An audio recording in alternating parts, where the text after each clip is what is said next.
Last summer, my husband and I finally decided to tackle the backyard. When we bought the house, it was a shared backyard with a parking pad and an old shed.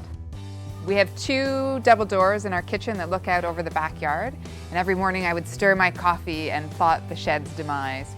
It was falling in on itself, it was hideous, it took up all of the space in the tiny backyard, and I couldn't wait to get rid of it. In transforming my backyard, here are what I've gleaned from the experience that I can share with you. My first tip is to start from scratch. So we wasted no time in getting that shed ripped down. That was sort of the easy part. The much harder part was ripping up the concrete. Once our backyard was a big pile of mud, we started shopping for a shed that would suit the space.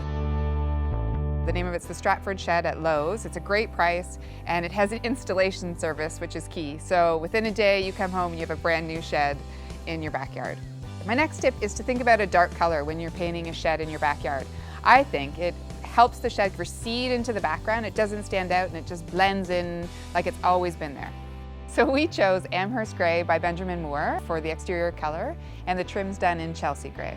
On the inside, I couldn't bear the thought of just spending a whole day painting it gray. So I chose a really lovely blue called Woodlawn Blue, and we actually sprayed it, which is brilliant. It took us 4 hours to spray the entire inside of the shed. I wanted to make sure that I kept all the tools off the ground. So I found this great peg rail from IKEA PS collection. We just ran that all the way across the back of the shed, and it made a huge difference.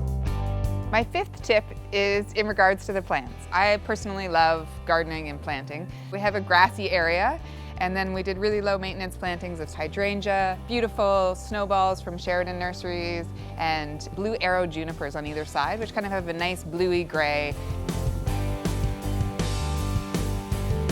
Making over this backyard has made a huge difference to our house overall. When I look out those back windows in the morning, I don't plot anything's demise anymore. It's just a beautiful space and everything is neatly organized. So if you're thinking about redoing your backyard, I think you should totally go for it. It's one of the best things we've done, and I wish we'd done it a lot sooner.